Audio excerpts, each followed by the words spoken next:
வாஸ்து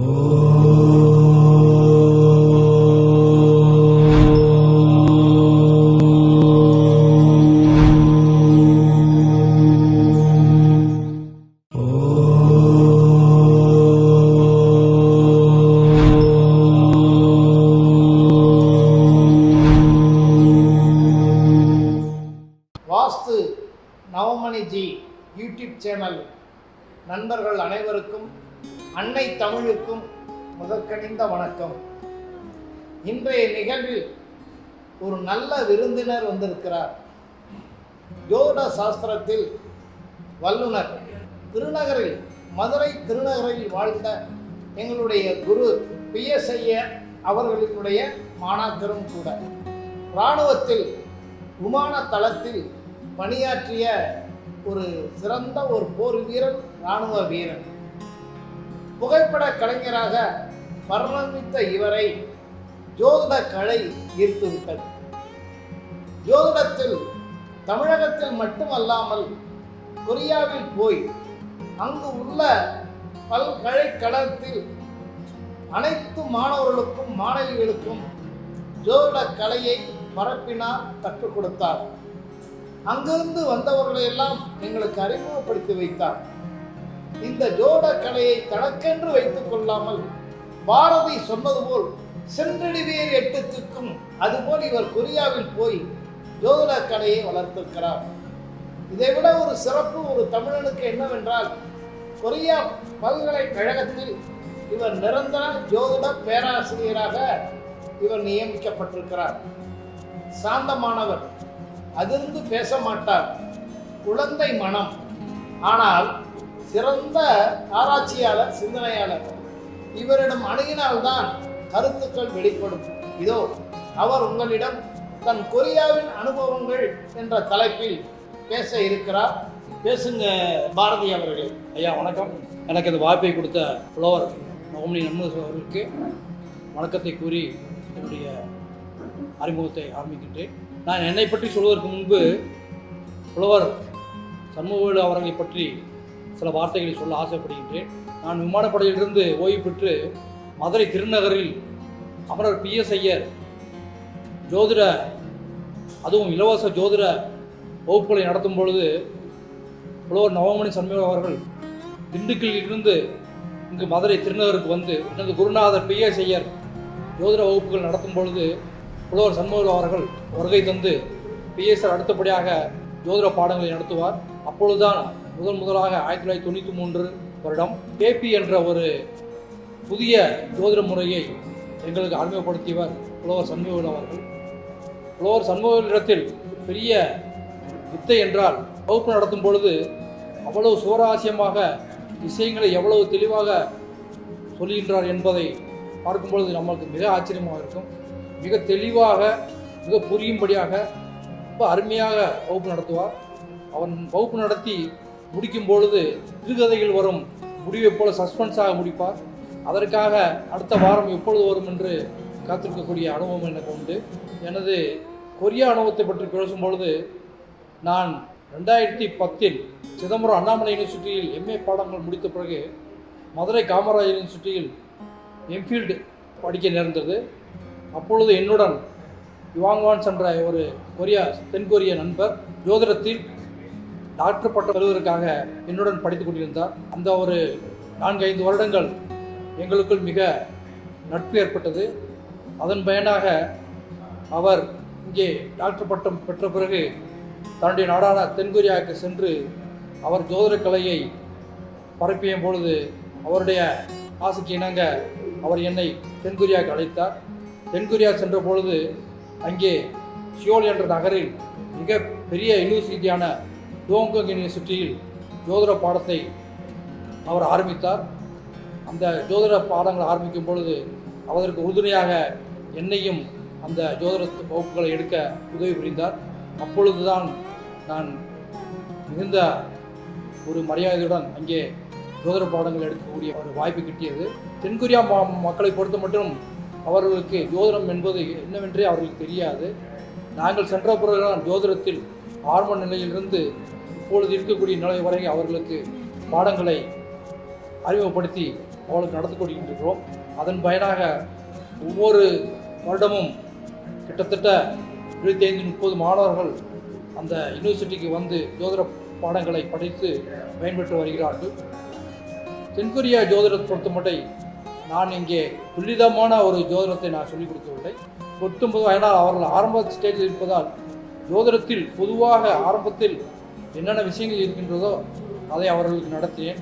போக போக எப்படி ஜோதிடம் பார்க்கிறோம் என்ற ஒரு விஷயங்கள் வரும்போது அவர்களுக்கு ஆழமாக சில விஷயங்களை சொல்லிக் கொடுத்தேன். நான் அங்கே ஜோதிடம் படிக்கும் பொழுது அவர்கள் மிக ஆர்வமாக இருந்தார்கள். ஜோதிடத்திற்கு அடிப்படையாக முதலில் எனக்கு மிக உதவியாக இருந்தது சாஃப்ட்வேர் தான்.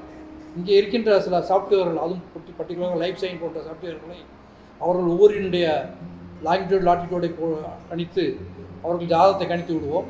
அவர்கள் ஜாதகத்தை கணித்த பிறகு அவர்கள் ஜாதகத்தை வைத்து அவர்கள் லக்கணம் ராசி இவைகளை வைத்து விஷயங்களை சொல்லும் பொழுது அவர்கள் மிக ஆச்சரியப்பட்டார்கள். நான் 25 வயதாக அந்த ஜோதிடத்துறையில் இருந்தாலும் எனக்குள்ளேயே ஜோதிடத்தை பற்றி ஒரு அவநம்பிக்கை இருந்து வந்தது. உண்மையிலே ஜோதிடம் வேலை பார்க்கின்றதா, இல்லை நாம் ஒரு குத்துமதிப்பாக சொல்லி வெற்றி பெற்று வருகின்றோமா என்ற ஒரு சந்தேகம் என்னுள் இருந்துகிட்டே இருந்தது. ஆனால் நான் கொரியா சென்று அவர்களுக்கு ஜோதிடம் பார்க்கும் பொழுது அவர்கள் முகமும் என்றால் எல்லா முகமும் ஒரே மாதிரியாக இருக்கும். அப்பொழுது நாம் நமது கணித முறையில் கணித்த அந்த ஜோதிட கட்டங்களை வைத்து, அதாவது ஜாதக கட்டங்களை வைத்து, அவர் லக்கணங்களை வைத்து அவருடைய குணாதிசயங்கள், அவர்களுடைய குடும்ப சூழ்நிலைகள், அவருடைய மன வாழ்க்கைகள் மற்றும் எல்லாற்றையும் நமது ஜோதிட முறையில் அவர்கள் கூறிய பொழுது அவர்கள் மிக ஆச்சரியம் அடைந்தார்கள்.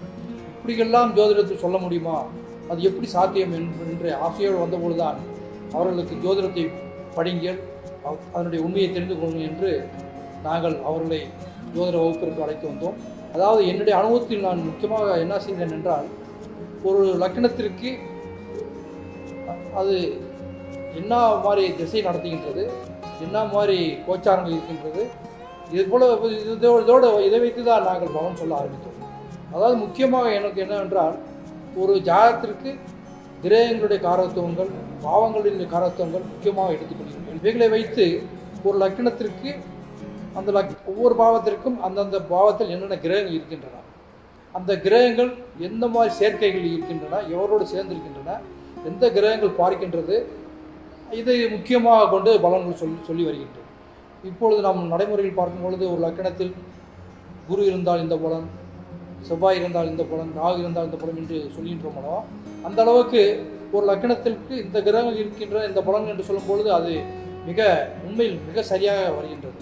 இரண்டாவது, கிரக சேர்க்கைகளை பற்றி பேசும்பொழுது அதுவும் முழு நம்மளுக்கு பலன்கள் தருகின்றது. மூன்றாவதாக, ஒரு தசாபத்திகள் என்று எடுத்துக்கொள்ளும் பொழுது நான் பொதுவாகவே லக்கணத்தின் அடிப்படையில் என்ன திசை நடக்கின்றது, இந்த லக்கணத்திற்கு இந்த தசாநாதன் இந்த பாவத்தில் இருக்கின்றார், மேலும் அந்த பாவத்தில் இந்த நட்சத்திர சாரத்தில் இருக்கின்றார், அந்த நட்சத்திராதிபதி அந்த லக்கணத்திற்கு என்ன பாவத்தில் இருக்கின்றார் என்ற விஷயங்களை அடிப்படையாக கொண்டு பலன் சொல்லி வருகின்றேன். இதன்படி பார்க்கும் பொழுது தசாபுத்தி பலன்கள், கோச்சாரம் இவைகள் வெகு ஈஸியாக நமக்கு நன்மைகளை கொடுக்கின்றது. கோச்சாரங்கள் என்று சொல்லும் பொழுது நான் முக்கியமாக நாடிமுறை ஜோசியத்தையும் எடுத்துக்கொள்வது வழக்கம். பொதுவாக இந்த கிரகம் இந்த கிரகத்தை தொடுகின்றது, இந்த கிரகத்தை தொட்டு விளைகின்றது போன்ற விஷயங்கள் நான் அதிகமாக கருத்தில் கொள்கின்றேன்.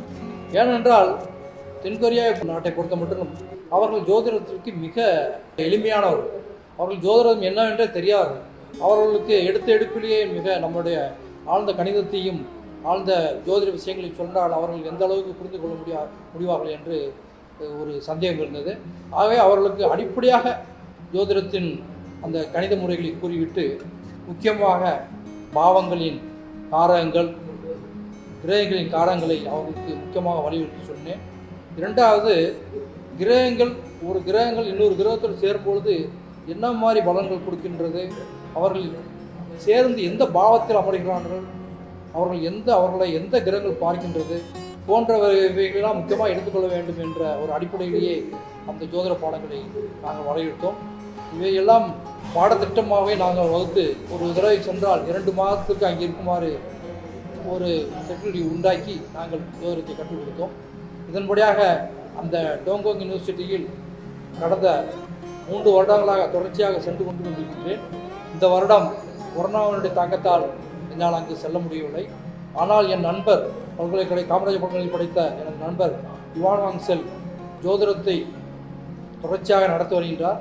அவர் ஜோதிடத்தை மட்டுமல்ல, அங்குள்ள யூடியூப்பில் ஜோதிடத்தை பற்றி கிட்டத்தட்ட 100க்கும் மேலான ஜோதிட பாடத்திட்டங்களை வகுத்து பாடங்களை நடத்துகின்றார். இப்போது வரை அவருக்கு ஒவ்வொரு யூடியூப்பிலும் கிட்டத்தட்ட 1 லட்சத்துக்கு மேலான வாசகர்களை அவர் உருவாக்கிவிட்டார்.